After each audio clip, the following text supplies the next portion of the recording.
Traje una entrevista que encontré a Nayib Bukele, el presidente de El Salvador. Es una transcripción de una entrevista que le hicieron hace poquito, justo después de que había ganado la última elección con el 84%. Fue publicada en agosto, pero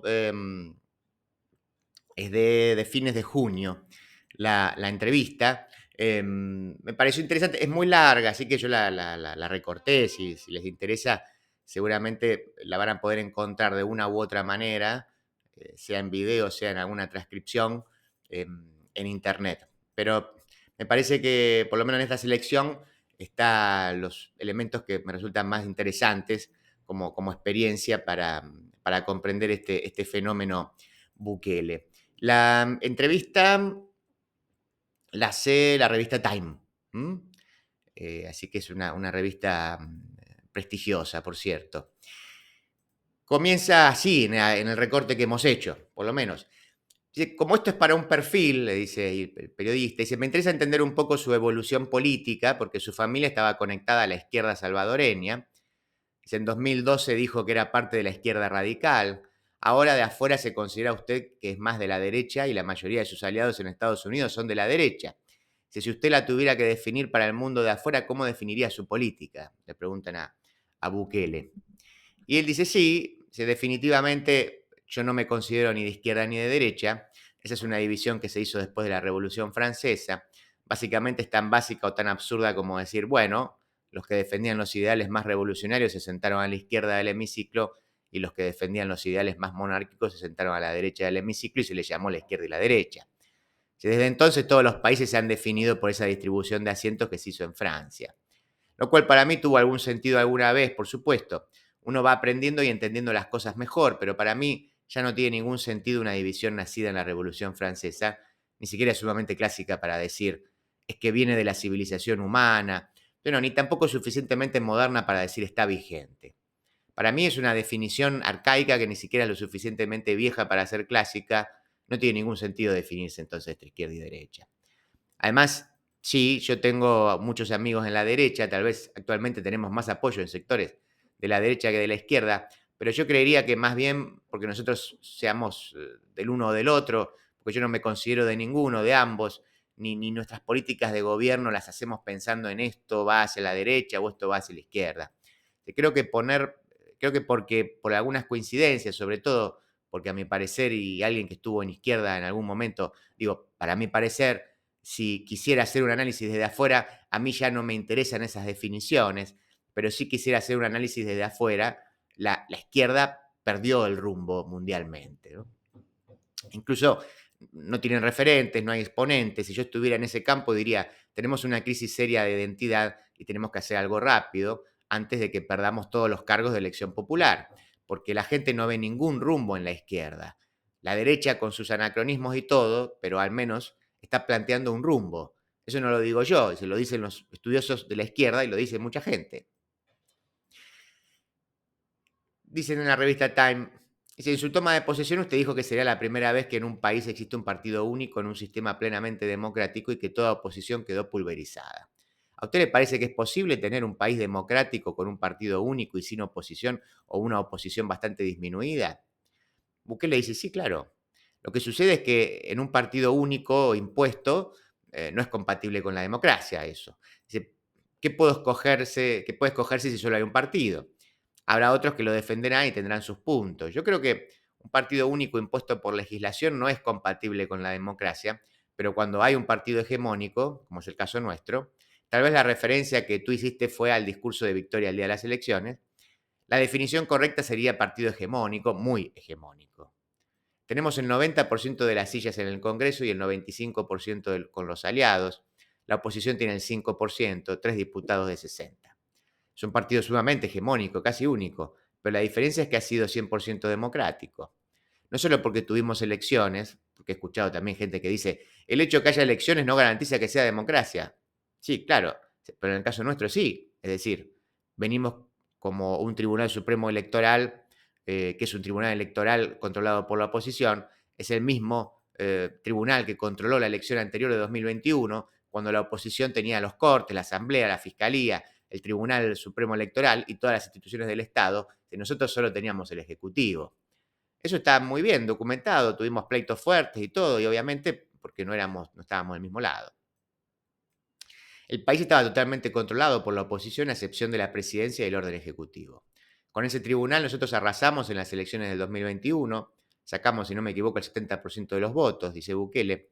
Eso nos permitió hacer las reformas que teníamos que hacer para luego el régimen de excepción, la guerra contra las pandillas, etc. En la elección de 2024 se mantuvo básicamente el mismo tribunal electoral, los mismos partidos políticos, participó el partido que estuvo en el poder los 10 años antes de nuestro gobierno, participó el partido que estuvo en el poder los 20 años antes que ese, participó el partido que estuvo en el poder los 5 años antes que ese, y participó el partido que estuvo en el poder los 20 años antes que ese. No son partidos, ninguno son amistosos, es decir, son muy vociferantes, muy críticos, se expresan muy fuertemente en contra del gobierno en total libertad. Hicieron una campaña de crítica dura, de golpear, de atacar, lo cual es totalmente válido en una democracia, pero eso no lo estoy diciendo como algo negativo, sino lo estoy diciendo como algo positivo que demuestra que tuvimos una elección totalmente libre y transparente.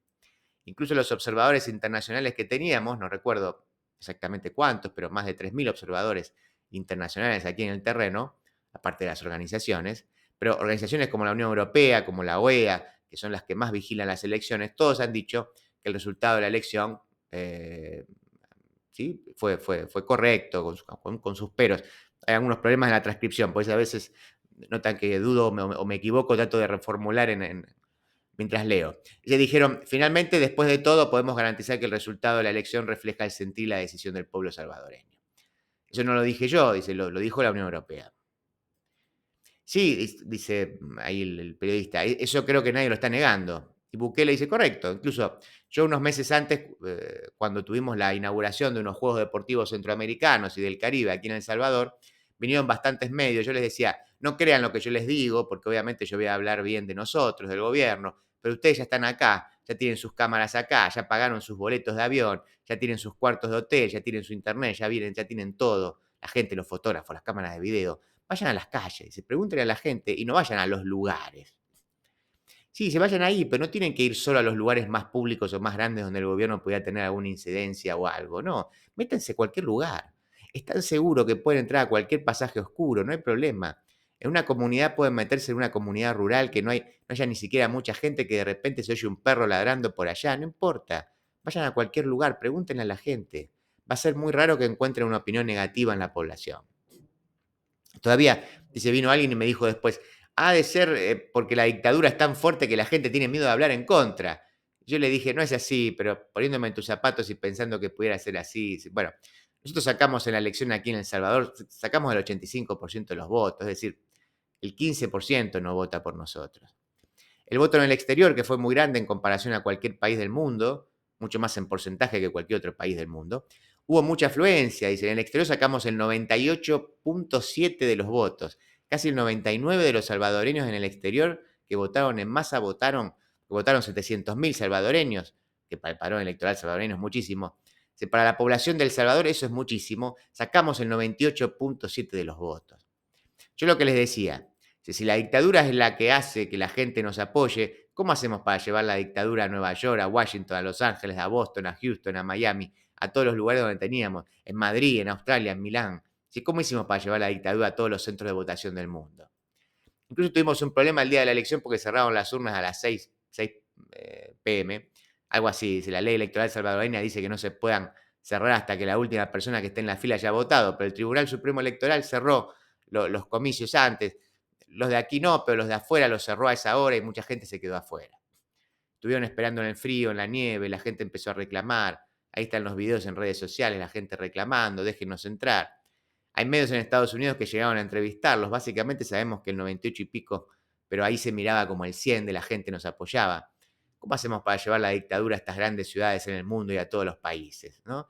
Yo creo que lo que ha habido es una narrativa muy fuerte en contra nuestra, y está bien, pero cuando la gente viene aquí y ve la realidad, contrasta mucho con lo que se ha dicho afuera. Sobre todo, no tanto en Latinoamérica, pero sí sobre todo en Europa y en Estados Unidos.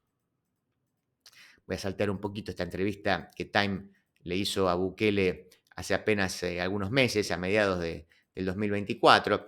Si usted también ha declarado que El Salvador es el país más seguro de Latinoamérica. ¿Es sostenible esta nueva seguridad? ¿Puede existir sin estado de excepción? Ustedes recuerden que todavía rige ese estado de excepción. Bueno, son dos preguntas. Sí es sostenible y sí puede existir sin estado de excepción. Ahora, todo lo hecho por seres humanos, y eso lo he mencionado otras veces, requiere mantenimiento. No hay nada que sea construido por seres humanos, llámese una infraestructura, llámese una sociedad cohesionada, llámese la seguridad. Todo lo que es construido o hecho por seres humanos requiere mantenimiento. En el momento que se pierde el mantenimiento, se cae. ¿Es sostenible? Sí. ¿Requiere mantenimiento? Sí. ¿Puede hacerse ese mantenimiento sin el régimen de excepción? Sí. ¿Por qué no lo quitamos ahorita? Porque todavía no estamos listos para quitarlo. Pero sabemos que es un régimen de excepción y por ende esperamos quitarlo a la brevedad, en la medida en que se nos permita la realidad en el terreno, cuando ya podamos mantenerlo sin régimen de excepción, ¿no? A ver, salteo otro pedacito. Dice, le preguntan, como usted sabe, dice, grupos como Human Rights Watch y Amnesty han denunciado muertes, torturas, detenciones arbitrarias, violaciones al debido proceso y también miles de personas inocentes que terminaron en la cárcel sin medida judicial. Su gobierno ha dicho que algo de eso es inevitable. ¿Usted como presidente lo considera el precio de la seguridad? Bukele dice, no, yo creo que hay mucha narrativa falsa en lo que se ha dicho internacionalmente. Yo lo dividiría en dos casos. En dos cosas, perdón. Uno, hay mucha narrativa falsa, por ejemplo, los que hablan de muertes en las cárceles o de torturas. No hay ni tan solo una prueba de tortura y las muertes en las cárceles, nuestras tasas de muerte son bastante bajas. Es cierto, ellos dicen, los organismos internacionales, que la cifra no es falsa, sino la narrativa. Está bien, a veces hay cosas que son media verdad. Suena verdad, tienen datos para corroborarlos, pero no se ha puesto a la luz de cómo son las cosas. Un ejemplo, si los organismos internacionales, como tú mencionabas, Human Rights Watch, Amnesty, etcétera, mencionan que ha habido más de 300 muertes en las cárceles, 300 y pico, 308 desde que inició el régimen de excepción. El régimen de excepción inició en marzo de 2022, es decir, ya pasaron 2 años y 3 meses, puesto a eso estamos hablando de más o menos 140 muertes por año. 140 muertes por año en una población carcelaria de más de 100.000 presos, es una tasa a niveles latinoamericanos bajísima e incluso más baja que la de Estados Unidos. En Estados Unidos, donde las cárceles tienen gimnasio, nutricionista, Netflix, tiene una tasa de mortalidad más grande que la de El Salvador. Claro, cuando alguien dice 300 muertos en las cárceles, suena mucho porque son 300 vidas humanas. Que así sean culpables, no es para matarlos. Pero es que la gente en la cárcel no se blinda de la muerte. La gente muere afuera y muere adentro. Hay enfermedades, algunos mueren de vejez, algunos mueren de una enfermedad de algo. Es más, siendo la tasa de muertes en las cárceles de El Salvador más baja que en los demás países de Latinoamérica y más baja incluso que la de Estados Unidos, yo creo que es algo para decir que no estamos matando a nadie en la cárcel. ¿Cuál sería nuestra ganancia de matar a alguien? ¿Para qué? Para subir las denuncias. No tendríamos nada que ganar con eso, dice Bukele. Bueno, dicen, obviamente también es un tipo de showcase que usted está mostrando mucho en las redes, le replican desde Time. También se está adoptando por la región la idea del modelo Bukele. ¿Cómo define usted el modelo Bukele? Bueno, dice, yo siempre he dicho que nosotros estamos abiertos a apoyar a cualquier gobierno. Hace poco firmamos un acuerdo con el gobierno de Argentina, hemos recibido solicitudes de apoyo de diferentes tipos de otros gobiernos. Nosotros estamos para apoyar en lo que sea. Por ejemplo, el control de las cárceles creo que es algo muy básico para cualquier país. Una de las cosas que a mí me extraña que no hace la mayoría de los países y sería sumamente fácil y sin violar ningún derecho ni golpear a nadie, es simplemente bloquear la señal de celular, que básicamente es un aparato que se pone y bloquea la señal y ya no tienen wifi, ya no tienen internet, ya no tienen teléfono. Con eso bloquearía las órdenes para asesinar, con eso bloquearían la información que sale y entra de la cárcel, una buena cantidad. Nosotros hemos ofrecido, es decir, cuando nos piden, la damos la asesoría que sea necesaria, con el entendido de que ninguna realidad es igual. A veces dicen el modelo Bukele, sí, con gusto, no se llama así, pero con gusto le ponemos el nombre que quieran, pero cada país tiene una realidad distinta. Lo que sí sería importante pudiera ser, nosotros estamos a la orden de ofrecerlo, es tomar lo que sí aplica de El Salvador y no tomar lo que no aplica. Dice, bueno, claro, dice, pero obviamente acá solo fue posible bajo el régimen de excepción, le dice. Bukele le dice, sí, claro. Bueno, esas son medidas extraordinarias que en la mayoría de los países no se podrían aplicar. Bueno, no, dice Bukele, algunos sí. De hecho, algunos países han aplicado el régimen de excepción. Yo creo que, como te dije hace un rato, depende de qué país y depende de qué realidad y depende de qué están enfrentando. Yo recuerdo cuando fui alcalde de Nuevo Cuscatlán, que fue el primer municipio donde fui funcionario público, empezamos a hacer un buen trabajo ahí. La gente decía, es que lo hacen allí porque es pequeño, es fácil. Yo les decía, sí, es pequeño, es cierto. También no tenemos playa, no tenemos recursos naturales. Es decir, si estuviera en un municipio costero, tal vez hubiera pensado apostar en el turismo. Si estuviera en un municipio con grandes extensiones de tierra, le hubiéramos apostado a la agricultura. Como estábamos en un municipio que no tenía esas cosas, le apostamos a la cercanía de la capital, por ejemplo. Uno siempre tiene que hacer su FODA. FODA, esto es una inicial, ¿sí? FODA, así como suena. Dice, cuáles son mis fortalezas y cuáles son mis debilidades, cuáles son las amenazas, cuáles son los objetivos. En el caso de El Salvador, nosotros vimos qué tenemos. Tenemos un ejército débil, había que fortalecerlo, lo duplicamos. Teníamos una policía que había que tecnificar, teníamos un sistema carcelario que estaba tomado por los delincuentes, teníamos un fenómeno de delincuencias de un tipo que lo compartimos con algunos países, pero no es igual en todos. Había un componente social muy grande en el fenómeno de las pandillas. Hay expertos que pueden hablar de eso muy bien y no es que no tengan razón. Había una serie de realidades. Había realidades jurídicas, había realidades de lo que nosotros teníamos disponible en términos de diputados, en términos de apoyo popular. Habrá otros países que no tienen unas cosas, pero tienen otras. Tienen otras ventajas, mejores presupuestos, mejor armamento. Yo conozco países que tal vez no tienen un régimen de excepción, pero tienen aviones y tienen un ejército 50 veces más grande que el nuestro. Tienen tecnología, dinero, una capacidad de endeudamiento y de imprimir moneda, todo lo que quieran. Cosa que nosotros no tenemos ninguna de las dos. Siempre hay pros y contras, pero si un gobierno quiere resolver un tema, debería poder hacerlo. Eso creo que no debería ser tan controversial decirlo, sino que debería ser la norma de que los gobiernos están ahí para resolver los problemas de la gente. El primer problema que deben resolver debe ser lo más urgente. ¿Cuál es el más urgente? Depende del país. En El Salvador no hay duda y nadie puede decir lo contrario. Lo puede decir, pero estaría mintiendo de que el problema más urgente que teníamos y más grave en ese tiempo era la inseguridad. Sí, bueno, es raro para usted ver su nombre por el mundo sinónimo de un régimen de mano dura en el tema de seguridad, le pregunta.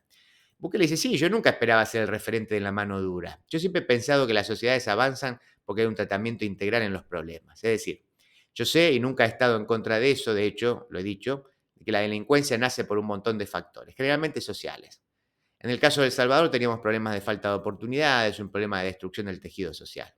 La gran mayoría de los pandilleros entraron a la pandilla por ausencia de familia, ausencia de oportunidades, presión social de entrar. Luego, una vez adentro, tenían presión de matar. Luego de matar a la primera persona, se desensibilizan, ya matan a la segunda y luego matan a la tercera. Yo entiendo que probablemente si ese muchacho lo hubiéramos agarrado joven y lo hubiéramos mandado a la escuela, le hubiéramos enseñado otras cosas, nunca hubiera sido pandillero. Él nunca hubiera matado a nadie, ni siquiera se le hubiera pasado por la mente matar a nadie. Probablemente hubiera sido un hombre de bien, no dudo. Y lo acepto que el Estado le falló y el Estado, al no darle oportunidades, al no brindarle por lo menos un tejido social mínimo, el Estado fue un gran factor, perdón, probablemente el mayoritario en que este joven se convirtiera en un delincuente. Ahora, ¿pero qué hago yo? Dice. Yo no puedo retroceder al tiempo e irme a 1990 y decir, todos estos muchachos se van a convertir en pandilleros, los vamos a llevar a la escuela. Eso tuvieron que haberlo hecho los gobiernos de los 90. No lo hicieron. Un problema social juvenil que empezó como una cuestión juvenil en Estados Unidos para venta de drogas, de menudeo, vino acá como una cosa más. No era ni siquiera tan grave cuando iniciaron las pandillas. Tenían sus riñas entre ellos, pero de repente había un muerto. Pero no era un fenómeno gigante de delincuencia. Luego se convirtió en el país más inseguro del mundo. Literalmente la capital mundial de los homicidios, con el triple de tasa de homicidios que la que tiene ahora Haití.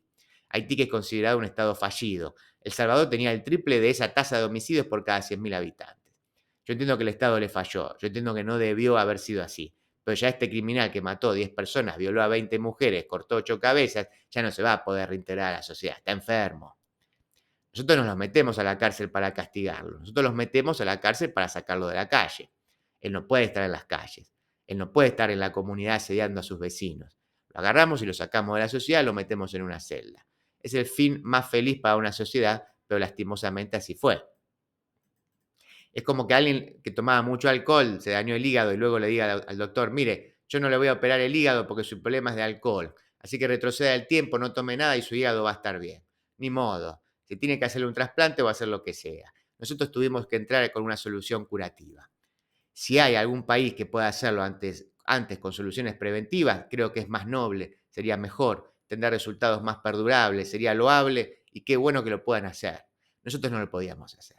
Ahora que hemos pacificado el país, tenemos que apostar a la juventud y a los niños para que no vuelva a suceder y no tenga dentro de 15 o 20 años venir otro presidente, hacer otro régimen de excepción y volver a arrestar al 1% de la población.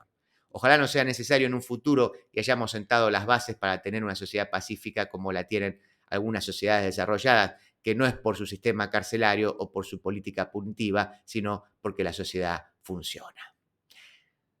Aquí podemos terminar, insisto, la entrevista es mucho más larga, yo la recorté un poquito, es una entrevista realizada en junio de 2024 por la revista Time al presidente de El Salvador, Nayib Bukele.